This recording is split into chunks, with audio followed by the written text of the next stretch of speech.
Via Positiva. Via Positiva. Via Positiva. Prijazen pozdrav, drage poslušalke in cenjeni poslušalci. V decembru izbiramo za pogovor ljudi, ki so pravo darilo. Med njimi je tudi magistrica Zvonka Pangarc-Pahernik. Dobrodošli. Hvala lepa. Dejansko ste darilo ljudem, zato ste bili tudi mednarodno prepoznani in prejeli Oskarja. Sprejeti ste v mednarodni dvorani slavnih. Tam je izobešena vaša fotografija, predvsem pa pojasnilo vašega življenjskega dela. Več kot 40 let prizadevanj za izobraževanje odraslih. Najvišje priznanje, tudi najprestižnejše, iskrene in globoke čestitke. Najlepša hvala še enkrat in prisrčen pozdrav sem poslušalcem. Tega, da bi me kdo predstavil kot darilo ljudem, še nikoli nisem doživela in mi je še posebej ljubo. Res pa je, da je bil eden od odzivov ene od naših sodelavk iz širše mreže izobraževalcev odraslih ta, mi iskreno čestita in da ob meni začuti, da je lahko pomembna in dobra in slavna na nek svojstven način tudi ona. In to je pravzaprav največ, kar se ti lahko zgodi, da v drugih ljudeh zbudiš nekaj. In če to pomeni, da sem morala biti sprejeta v dvorano slavnih, da sem sama začutila, da imam takšen vpliv na ljudi, potem sem izjemno hvaležna za to priložnost, za katero si nisem prav posebej prizadevala nikoli pomislila na kaj takega, kajti v tej dvorani slavnih so zares velika imena andragogike. Morda moram kar na začetku pojasniti, da nisem andragoginja, nimam znanj prav iz te vede, ampak sem andragogiko spoznavala skozi življenje, skozi prakso, ki sem je bila deležna od decembra leta 1995 dalje, ko so me vzgajali moji takratni sodelavci in tako se je potem skozi desetletja nadaljevalo. Resnično sem se največ iz tega področja naučila od svojih sodelavcev, tako na Andragoškem centru Slovenije, kot tudi širše. V ljudskih univerzah delujejo čudoviti ljudje, prav tako v šolskih centrih, se pravi povsod, kjer se izobraževanje odraslih odvija. To so lahko nevladne organizacije, knjižnice, muzeji, interesne skupine, študijski krožki, recimo kot ena zelo poznana oblika. Povsod sem srečevala krasne ljudi in se na ta način vzgajala, učila in potrjevala obenem.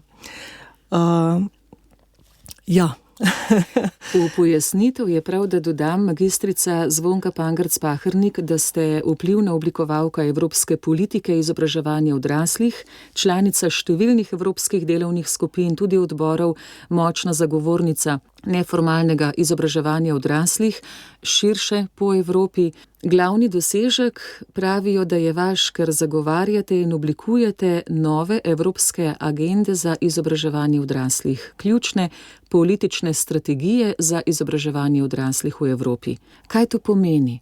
Kako močan in vplivan je lahko vaš glas iz relativno majhne Slovenije, ker nas lahko hitro kdo preglasi? Ja, res smo imeli izjemno priložnost. Namreč Slovenija je predsedovala Evropski uniji prav v tistem letu, ko smo prenavljali Evropski program za učenje odraslih. In to je pomenilo, da je Slovenija oblikovala delovno skupino, najprej ožjo, potem še širšo, skupaj z drugimi državami, članicami. In seveda v tej delovni skupini so bili tako predstavniki pristojnega ministrstva, torej za vzgojo in izobraževanje, ki delujejo v Bruslju, kot tudi predstavniki stroke. Nisem bila edina, bili so še nekateri drugi, ki so ravno tako sodelovali v tej delovni skupini, ampak menim, da je prav to moje ozadje, ki sem ga pridobila na Andragoškem centru Slovenije, kjer dejansko zelo, zelo močno zagovarjamo pomen vseživljenjskega učenja, izobraževanja odraslih znotraj te verige, predvsem pa neformalnega učenja in izobraževanja odraslih, da je prav to vplivalo na to, da sem ves čas zagovarjala preprosto dejstvo, da je treba odraslega obravnavati celostno. Se pravi, ne samo kot človeka, ki ga je treba usposobiti za delo, ampak kot človeka, ki je močna osebnost, ki močno in zelo z nekim čutom za soljudi deluje v različnih skupnostih, od družine naprej, pa tja do najširše, torej družbe. In prav to mislim, da je odločilno vplivalo na oblikovanje tega programa. V Evropi smo seveda znani, da Andragoški center Slovenije zastopa tako stališče, in Evropsko združenje za izobraževanje odraslih, ki je mene predlagalo za dvorano slavnih, je prav tako zagovorniška nevladna organizacija, ki stavi vse na celostni vidik v izobraževanju odraslih.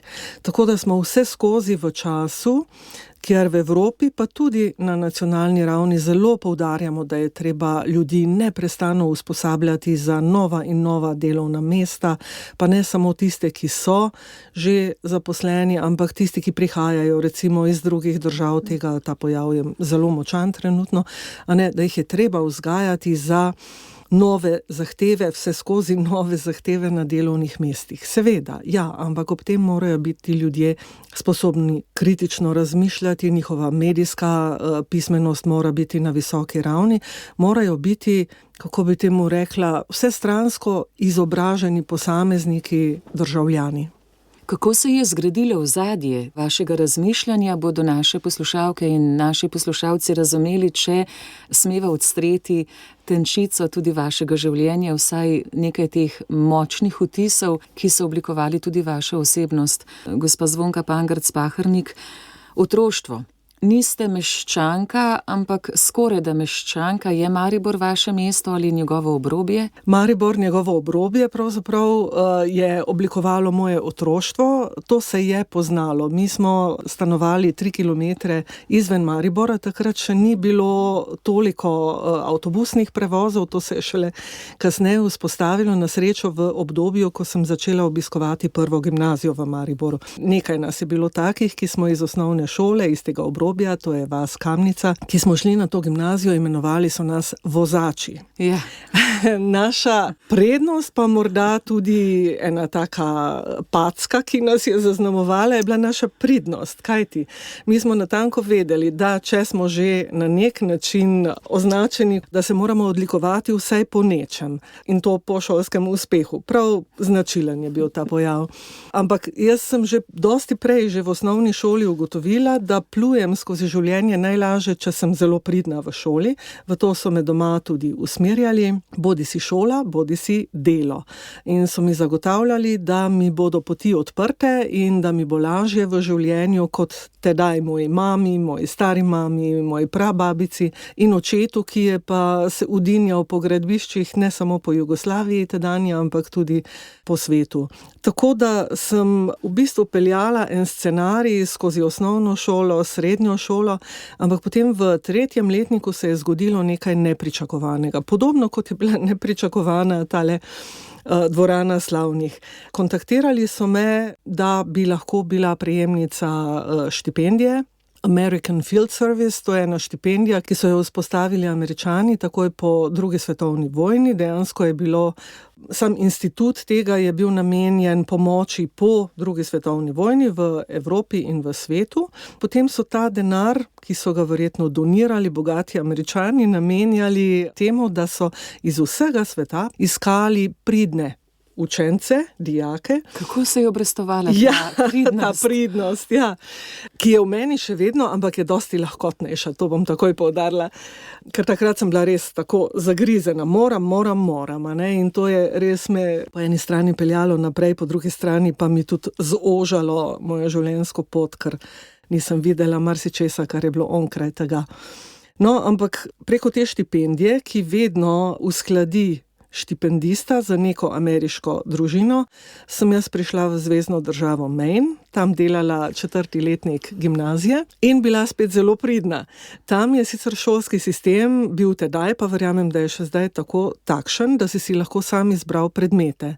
In če si želel, določeni predmeti, tisti temeljni so bili obvezni, ampak sicer si sam izbiral.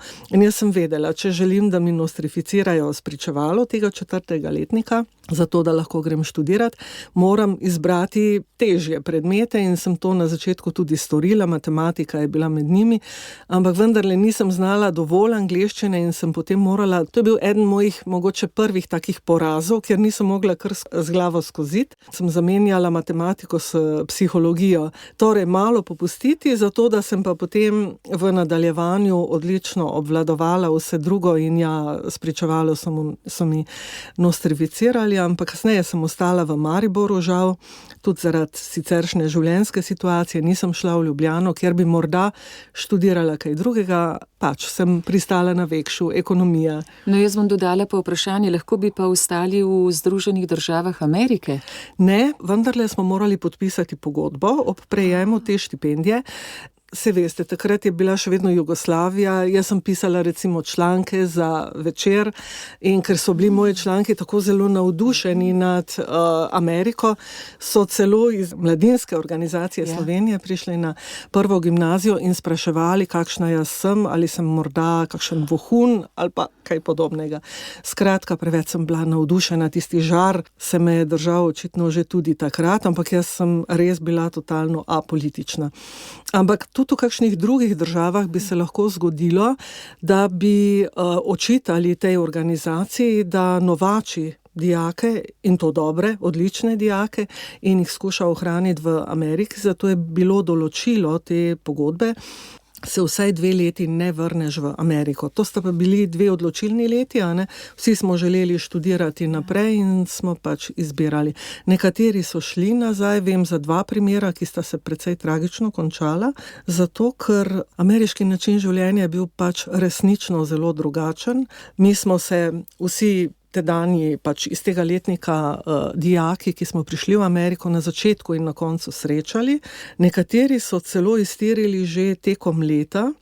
Vsi smo si želeli priti v Kalifornijo, ampak Kalifornija je pač že takrat bila in zdaj še bolj, sploh ne najdem izraza, zelo, zelo drugačna od recimo slovenskega oziroma jugoslovanskega načina življenja nasploh. Spočetka sem bila razočarana, ker sem pristala v zvezni državi Maine, ki je bila pretežno ruralna, zelo podoben način življenja kot v Sloveniji, jaz sem pa želela nekaj drugega, nekaj bolj, tudi sebe sem hotela prenoviti in spremeniti. Pa ne uideš, očitno ne uideš, čeprav so ti poti pa odprte. Vsake toliko imaš neke nove priložnosti, ampak en del sebe nosiš ves čas skozi življenje s seboj.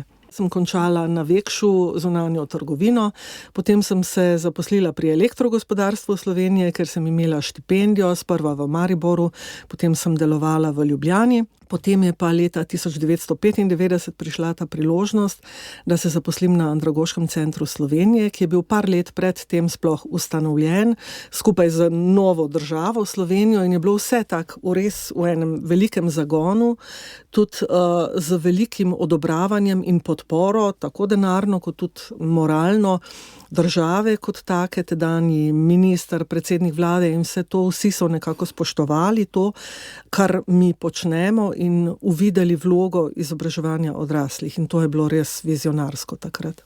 Veliko časa bova še namenili vašemu delu pri izobraževanju odraslih, ampak tudi vaše življenje je tako zanimivo. Kaj bi rekli, vaša filozofija ali stališče, ali življenje postavlja vprašanja, pa mi odgovarjamo na ta vprašanja, ali mi zastavljamo vprašanja življenju? Ko bi mi radi nekaj, pa se zgodi nekaj povsem drugega. Kako razbirate to življenje? Kaj mislite, kdo ima glavno vlogo? Rekla bi, da prihaja do obojega, ne? Življenje zastavlja in mi zastavljamo, zlasti v mladosti, ko misliš, da moraš iti neko pot, imaš neke želje, imaš neke cilje in takrat je naša vloga mogoče malo bolj zagnana, ampak že prve ovire ali pa kakšni težji koraki ti dajo vedeti, da ni čisto tako. In se mi zdi, da je takrat izjemnega pomena, da ko se soočiš s kakšno večjo težavo, seveda v svojem življenju, da imaš neko vero. prav želim govoriti tudi o svoji veri danes, zato ker je mogoče malce atipična. Kot otrok vzgojen v predmestju, pa v komunističnem času, sem imela relativno ambivalenten odnos, oziroma takrat ga niti še nisem imela izoblikovanega. Je pa name zelo močno vplival tedanji duhovnik v tej vasi, v kateri sem odraščala, ker je bil tako dober, tako svetla oseba. In ko je kasneje zbolel, smo otroci prav stali pred župniščem in si želeli stika z njim in smo ga na nek način podpirali, čeprav smo bili čist na začetku osnovne šole, ampak čutili smo, da nam je dal toliko dobrega, da smo želeli na nek način vrniti ga, pospremiti pri teh zadnjih korakih. Torej pravi v pravem pomenu besede duhovni oče. Ja, mogoče mi je bil toliko bolj pomemben, ker je bil moj oče, kot sem omenila, veliko z doma in tudi ni bil ne vem kako zgleden oče, pač po njegovih najboljših močeh. Otrok pa strmi, ne, za ideali. Ja, točno to. No, ampak kasneje me je življenje zaneslo na gimnazijo, kjer si lahko predstavljate, da je, ne, takrat se itak sprašuješ o vsem, o smislu življenja, iščeš neke odgovore, malo filozofiraš, malo preizkušaš. Skratka, potem sem se do neke mere odvrnila, še bolj sem se odvrnila od te klasične, če temu tako rečem, vere v obdobju, odraslem obdobju, ko sem imela kar težje izzive, prav v okviru svoje družine, ki sem si jo vzpostavila. In takrat sem prebrala veliko duhovne literature, iskala odgovore na vprašanja, prišla potem celo v nekem trenutku do tega, da vse religije v tistem najčistejšem pomenu dajejo pravzaprav iste odgovore, samo če si pripravljen prisluhniti. In tak v eni kasnejši točki sem prišla do tega, da je na nek način vse v meni in v mojih sopotnikih življenjskih, v teh odnosih, če temu tako rečem, če sem le budna in če le prisluhnem in če sem dovolj ponižna, da prisluhnem in se ravnam tem modrostim primerno. Meni je v največji navdih narava, odnosi tudi, ampak odnosi so praviloma tisti, ki me ženejo naprej, pa če hočem ali nočem. To je pa tisto, ko te življenje sprašuje, pa bi ti dal en odgovor, pa ga celo daš, pa življenje reče ne, življenje z veliko začetnico, lahko temu rečeva tudi kako drugače. Ampak to je, moja vera je v bistvu ta, da je življenje polno preizkušenj, polno nekih namenov, polno radosti tudi. Praviloma takrat, ko končno odgovoriš na neko preizkušnjo pravilno, to te ponavadi zelo spremeni. Ko gledaš nazaj, je čudovit občutek, ko si v tistem resnično se brusiš, kot se brusi diamant na ostro. Ampak jaz pač res verjamem v to preobrazbeno moč in pri tem učenje, če se vrneva pravzaprav na eni temeljni temi, temu poslanstvu, ki ga imamo v tej skupnosti izobraževanja odraslih, seveda zelo pripomore na tej poti. Dokler imamo moč, se izobražujemo, se učimo, bodimo radovedni, ker s tem doprinesemo k blagostanju družbe. Ni treba čakati zgolj na mlajšo generacijo. Jaz, ko sem prišla na andragoški center in ko sem se začela ukvarjati s tem področjem, sem rekla, pa vse to je povsem logično, da je tako. Ja, pa ni, očitno ni in večinski del populacije, ne samo v Sloveniji, na svetu nasploh, razmišlja drugače, še vedno velja ta stereotip, hodiš v šolo, dosežeš neko stopnjo izobrazbe in potem je tega konec. Še celo tako se mi zdi takšno stališče velja, končno sem diplomiral, končno sem zaključil z izobrazbo, kot bi končno čakali, zdaj pa je padlo nekaj z ramena, zdaj pa lahko samo živim. Tako.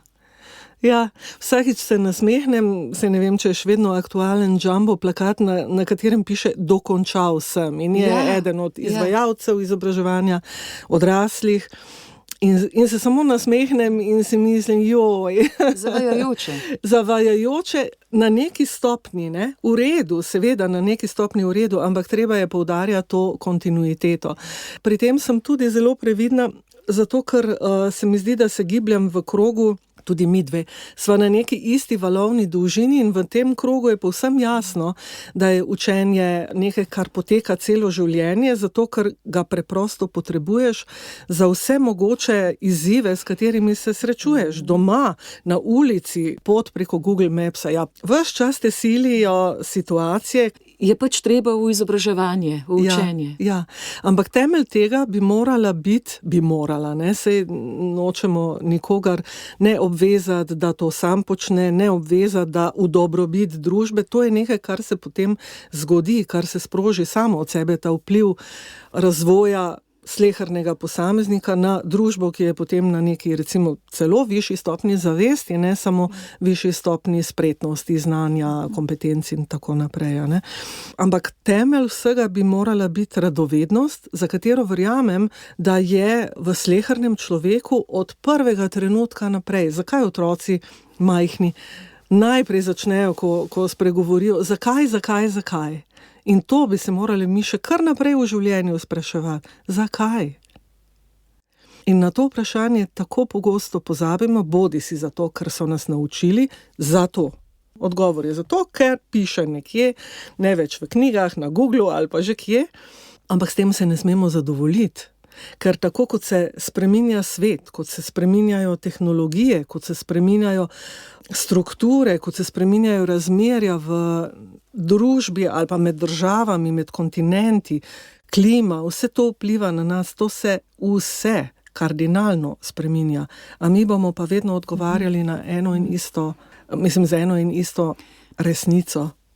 Pa ker magistrica Zvonka Pangerc-Pahernik živite v času, ko ste se lahko soočali z hitrostjo sprememb, včasih se je morda dalo na takšen način živeti. Nekje smo pristali, tam smo delali po najboljših močeh in to je bilo to. Danes je pa vsako leto ti prinese toliko novih izzivov, če želiš obstati, biti konkurenčen, biti dober na svojem delovnem mestu, da skoraj da ne moreš uiti, da bi se izognil do izobraževanju. Ne gre. Razvoj nas prehiteva, čeprav so ravno te besede spodbudile v meni misel, da ne smem pa pozabiti omeniti tega, kar smo mi s številnimi dogodki potrdili, namreč da ob vsem tem pa se je treba pogosto tudi ustaviti, razmisliti, prisluhniti tem vprašanjem življenja z veliko začetnico in se tudi zavedati svojih korenin, zavedati naše dediščine v najširšem in najbolj plemenitem pomenu te besede in jo upoštevati pri tej dirki, ki jo sicer imamo. A ne? Ni vse to, da slediš, treba je sokreirati te spremembe in to početi z eno modrostjo. To modrost si pridobiš skozi življenje, skozi preizkušnje, skozi sočutnost, skozi eno budnost, s katero opazuješ sebe, druge ljudi, tiste, ki so tvoj zgled, pa tudi tiste, ki ti niso najbolj prijetni, ker tisti te tudi marsičesa naučijo. Prav po zaslugi Andragoškega centra je veliko ohranjenih tudi tradicij. Kaj vse počnejo ljudje, ki so v sklopu vašega centra? Vse povsod po državi. Ja, res je. Na Andragoškem centru zelo zagovarjamo pomen neformalnega učenja, pa tudi priložnostnega. Mi imamo 3 tipe, ki v Sloveniji relativno dobro teče, s precejšno podporo države, tudi do neke mere, čeprav si želimo, da bi bilo srednješolsko tako kot osnovnošolsko brezplačno, pa ni še ta hip. So tudi neke druge oblike, prepoznavanje že pridobljenih znanj, ki ti omogoča mogoče hitrejše prehajanje skozi šolski sistem. Tu še veliko nezaupanja vlada, ampak smo na neki poti, ki nam bo morda prinesla spremembe. Ampak potem je tukaj zelo široko področje neformalnega učenja in izobraževanja. To so po eni strani tečaji, ki ti omogočajo digitalno pismenost, pa jezikovni tečaji, kar vse poteka v nekih, recimo, zasebnih organizacijah, na ljudskih univerzah in podobno. Skratka, neke oblike, ki so precej organizirane, strukturirane. So pa tukaj tudi recimo preomenjeni študijski krožki, kjer se ohranjanje naravne kulturne dediščine najbolj kaže, ampak tudi v drugih okoljih, recimo kakšne interesne skupine, kot so kmečke žene, ki se zbirajo in počnejo različne stvari. Najprej se jih morajo učiti in to učenje je medgeneracijsko izredno pomembno. Medgeneracijsko, medkulturno, vse to sta sestavni del ali pa načeli izobraževanja in učenja odraslih pri nas ravno tako. Omenili ste bolj na začetku najinega pogovora, gospa Zvonka, da je življenje preprosto od vas zahtevalo, da ste razvijali medosebne tudi čustvene spretnosti, da ste pridobivali na čustveni inteligenci.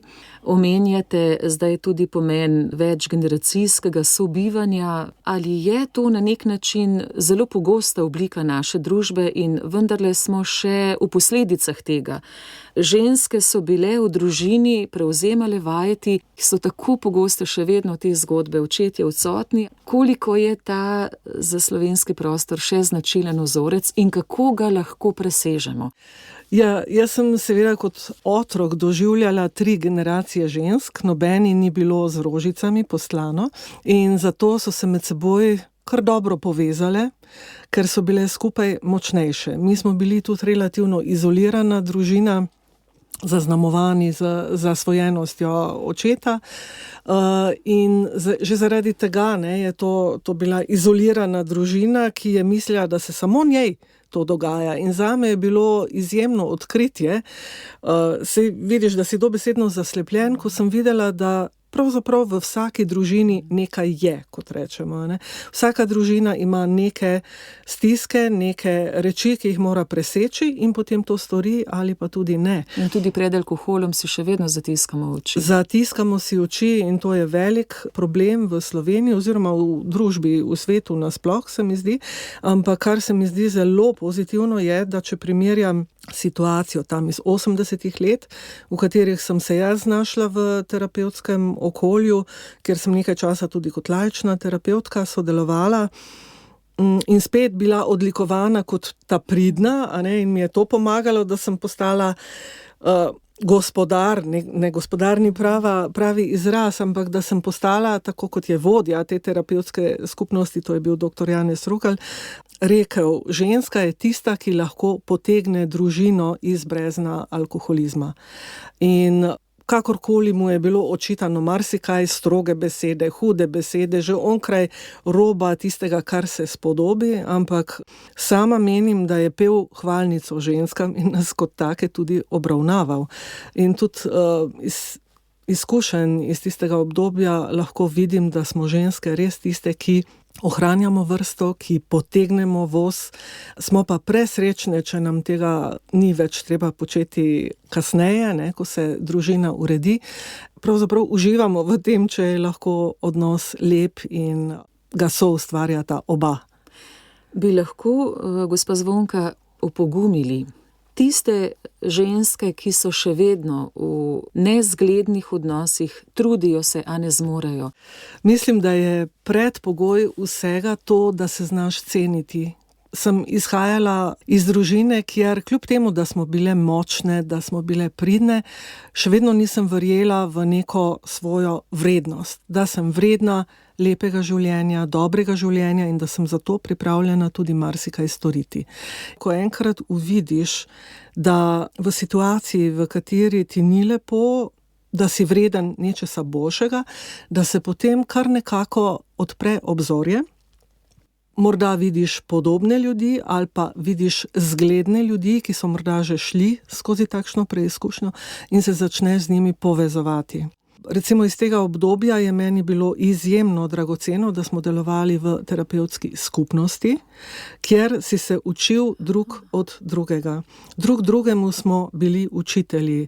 In ravno včeraj sem v enem od medijev povedala, prav od nekod mi je prišla iskrica, da ko se ta vloga učenca in učitelja spet v najširšem in najbolj plemenitem pomenu besede, ko se izmenjujeta v neki interakciji, pač, da je tudi to vseživljenjsko učenje oziroma učenje za življenje.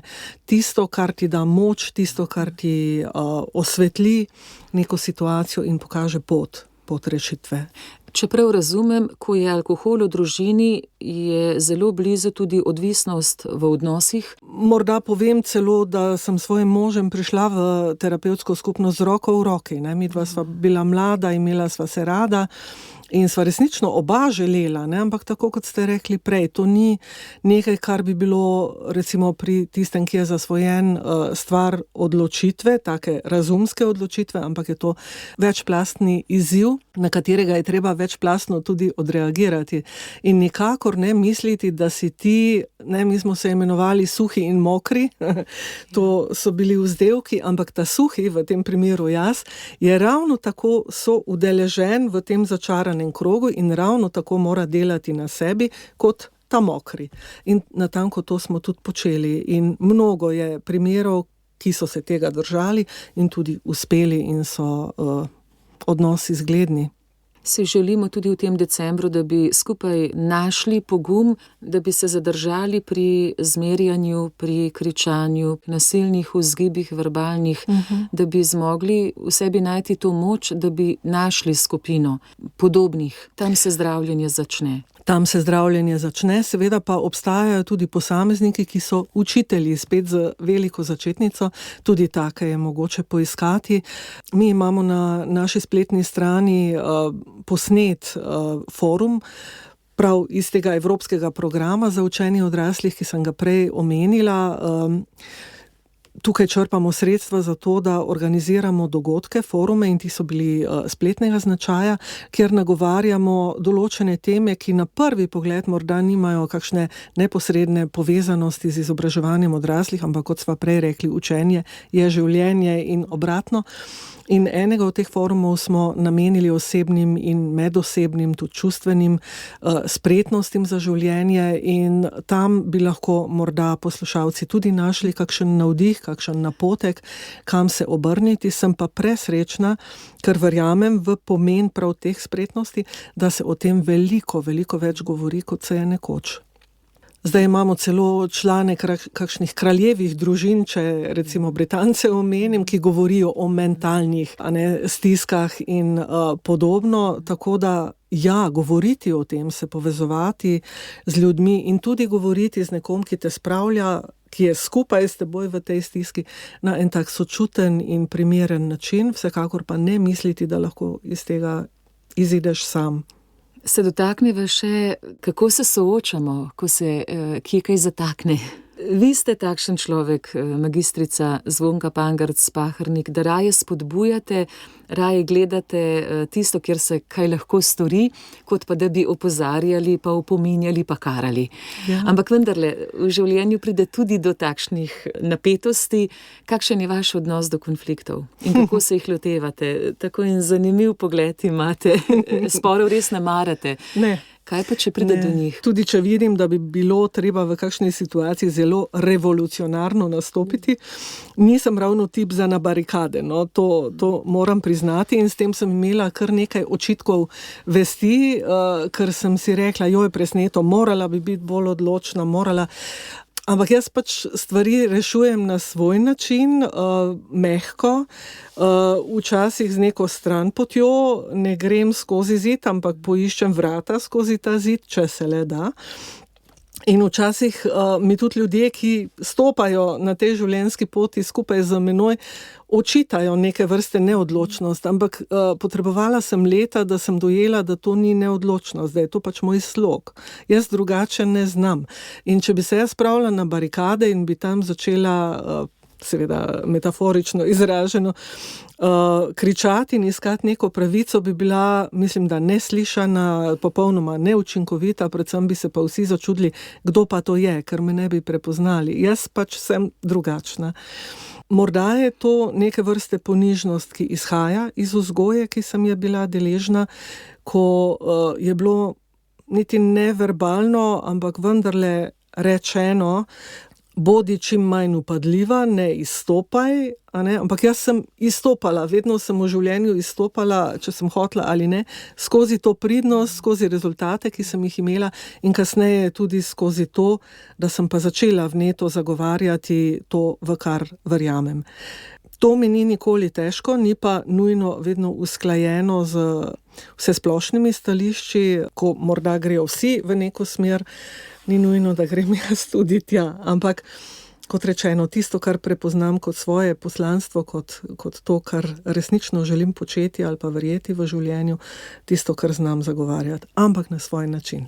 Ja, gospa Zvonka, je zanimivo, ko smo se prej pogovarjali, kdo zdaj komu zastavlja vprašanja, življenje nam ali mi življenju, pa ste rekli, se kar vzporedno to odvija. Življenje nam toliko časa ali tolikokrat zastavi eno in isto vprašanje, dokler nanj ne odgovorimo pravilno. Kar močna lekcija. Lahko konkretno, da bova še bolj jasni, poveste kakšen primer. Je to, ko se nam zdi, da smo ujeti v nekem vrtincu, da ne zmoremo ven, kaj to pomeni? Ja, mogoče sam še ne uvidiš, kaj se skriva v tebi. Meni je ljubezen kot ne samo pojem, ampak kot srž našega življenja, tista najhujša preizkušnja. Jaz sem ljubezen, kot se zdaj že da razbrati iz najinega pogovora, doživljala na malo bolj trd način. Pri nas se ni govorilo o ljubezni.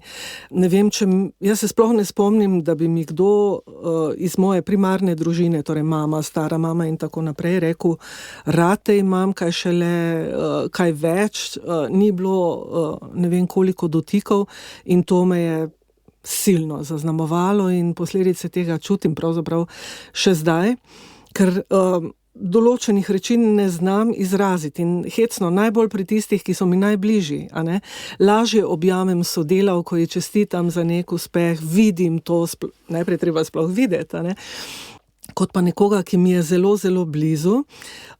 Zaradi tega, če me kdo zdaj v zadnjem času vpraša, kdo je bitje, recimo, ki ti je najbliže, je to potem moj vnuk. Ampak sem se pred kratkim zalotila, da sem se za vso silo, ker urejam pa rada stvari, če menim, da vem, kako je prav, za vso silo spravila v to, da bom jaz njega naučila pisati številke. On je v 1. razredu osnovne šole, zdelo se mi je, da mora to že obvladati in sem ga posadila za mizo, sicer na igriv način, ker mava lep odnos in vse, ampak vendarle je bila moja namera zelo močna, tako zelo, da jo je začutil, da je začel bolj pospešeno dihati, ko mu ni takoj uspelo.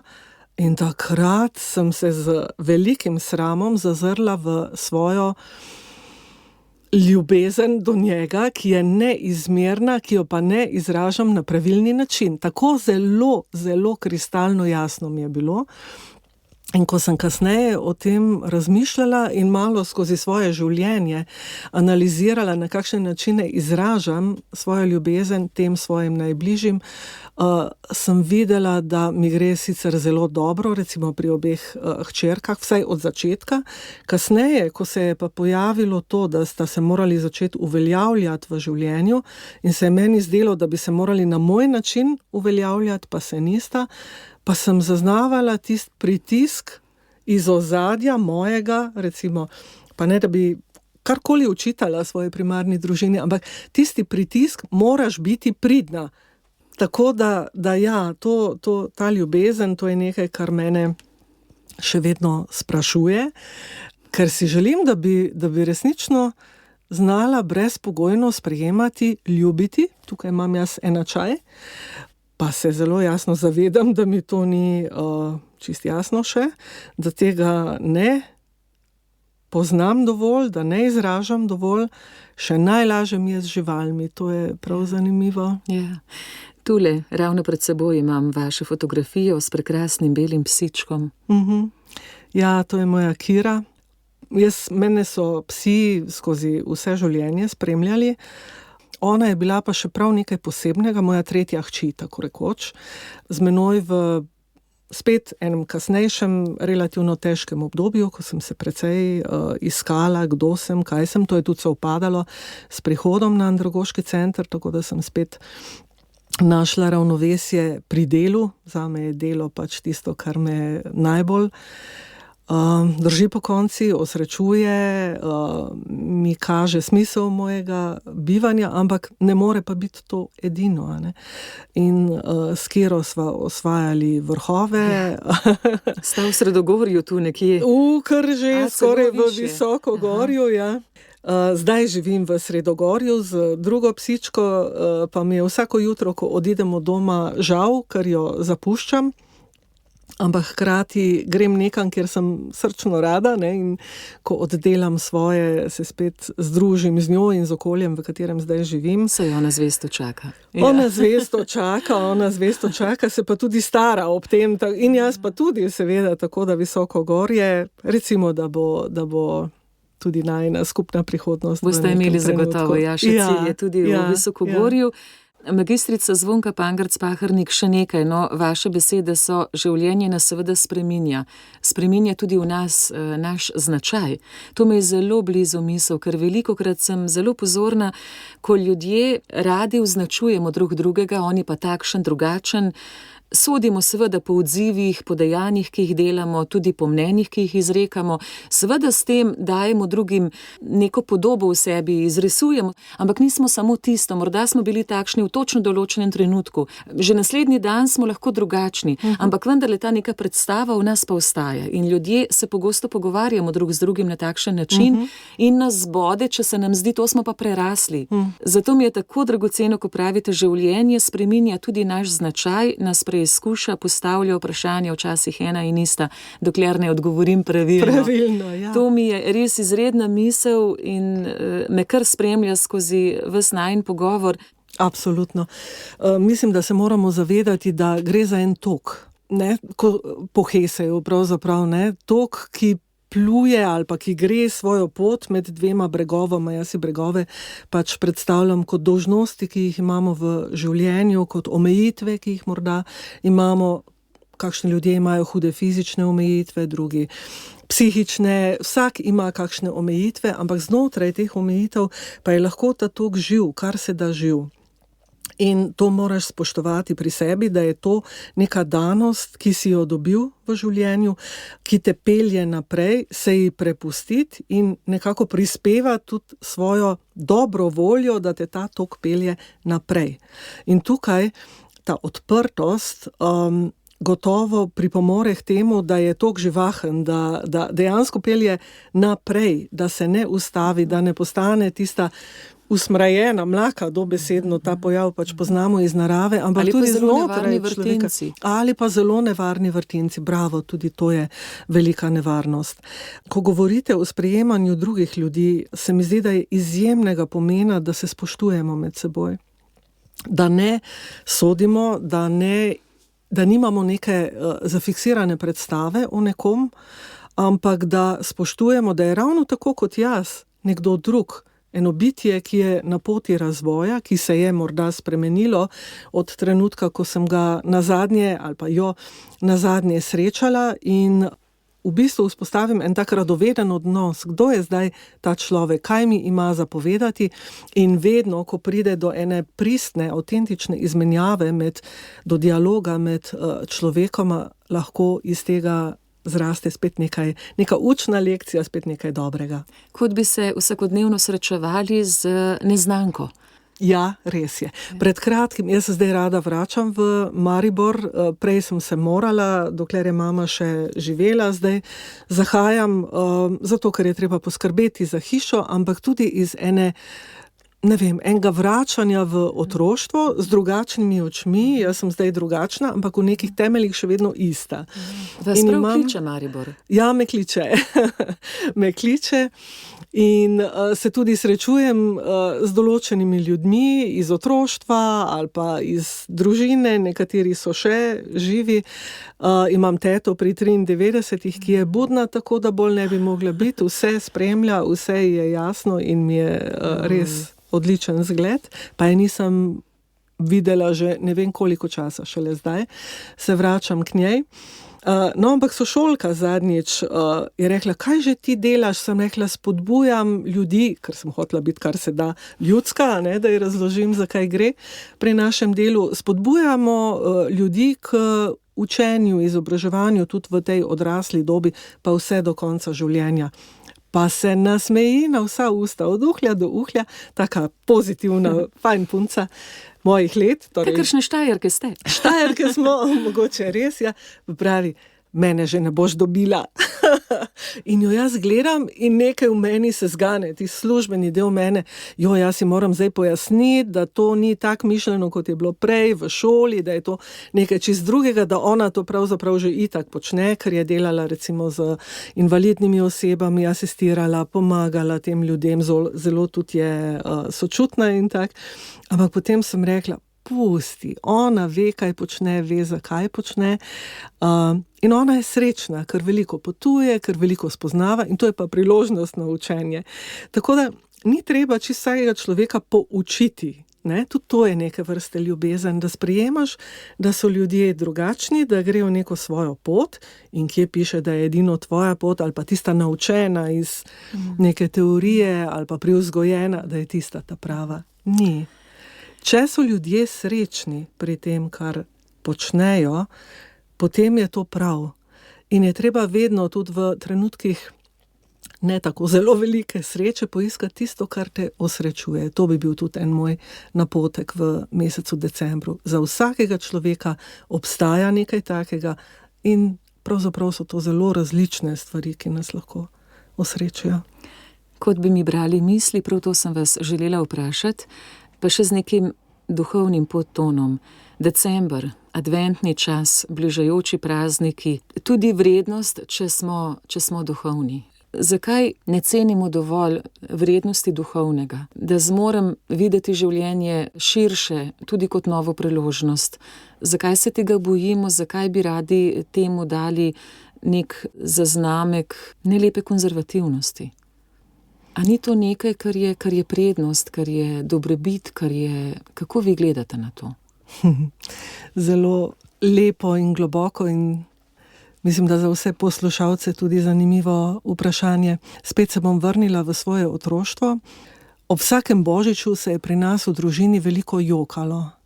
Se spomnim svoje stare mame, se spomnim prababice niti ne, ona je bila nasmejano bitje, ampak moja oma, ki je bila tista, ki me je usmerjala na poti, ki je rekla, idi se učiti ali pa delati, ona je vedno jokala ob božiču in tudi mama, ampak ona je bolj skrivala te solze.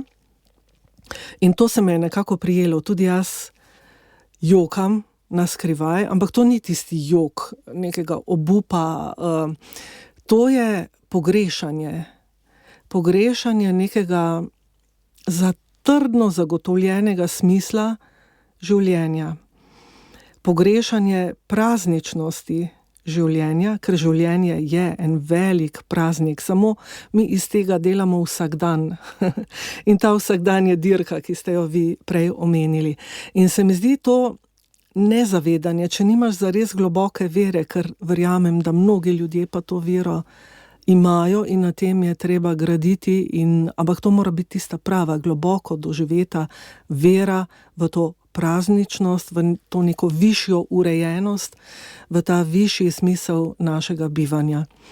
Jaz imam te stvari nekako v obrisih, verjamem v to urejenost, skušam iz delčkov, ki sem jih razbrala, iz knjig, ki sem jih prebrala, iz srečanj s pomembnimi ljudmi in bilo jih je kar nekaj, zelo globoko duhovnih ljudi, iz vsega tega skušam oblikovati svojo vero. Mogoče je tudi oblikovanje vere eden od smislov življenja. To ni nekaj, kar ti je položeno v zibelko ali pa vzgojeno v tistih začetnih ali pa kasnejših obdobjih življenja.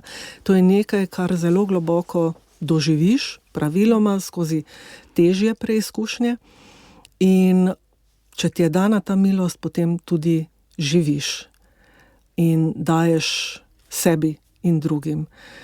In se mi zdi, da ob praznikih, zlasti ob božiču, ki vendarle pomeni rojstvo, še toliko bolj pogrešamo, je to hrepenenje po tem, da imaš v sebi nekaj trdnega, nekaj svetlega, nekaj dobrega, jasno zasidrano, toliko večje. Tako da jaz te solze doživljam kot neko očiščenje od vsakdana in kot rečeno, to ni obup, to niti ni žalost, hrepenenje je mogoče še najbolj beseda, ki oriše moje takratno stanje. Priče smo mnogi ljudje, ko začutijo ta dih odhoda in da se bliža poslednji, življenje pa zastavi takrat vprašanje, kaj misliš, bo za tem poslednjim dihom? Moja mama se je poslovila v začetku letošnjega leta in seveda sem pred tem in po tem slovesu, ki še zdaj teče in ki pravzaprav vzbuja v meni občutke do vseh ljudi, ki so me sooblikovali, se pravi, do vse moje primarne družine in nikogar pravzaprav ni več od mojih prednikov.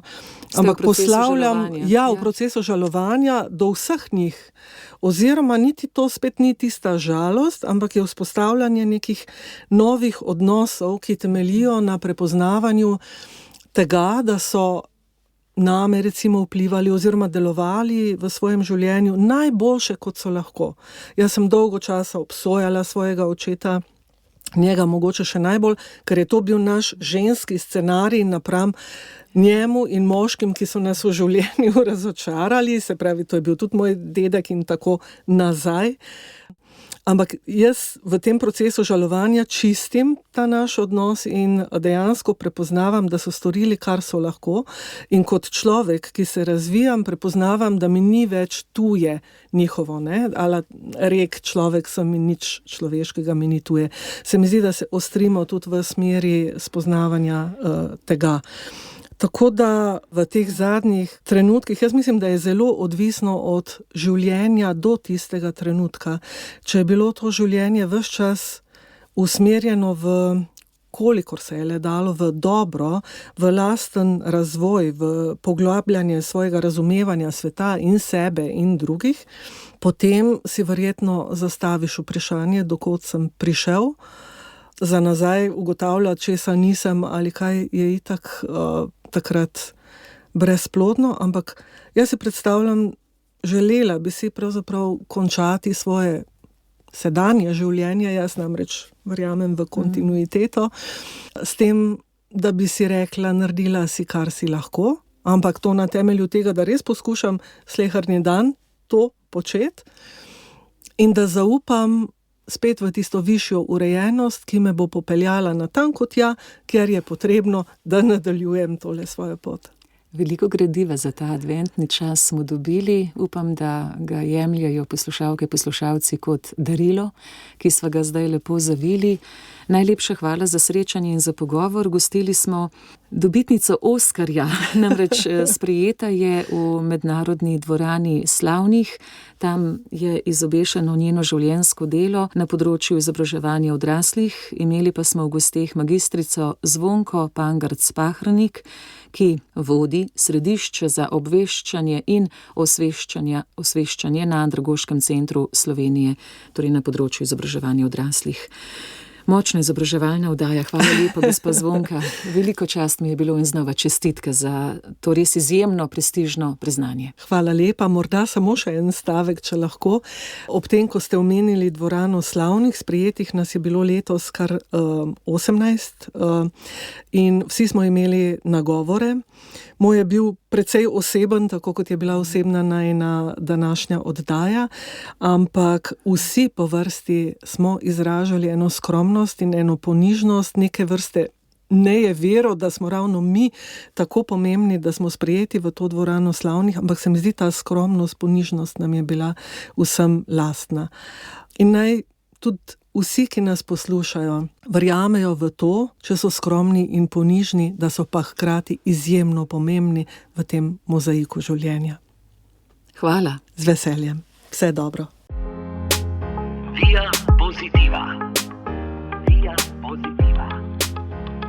Via Positiva.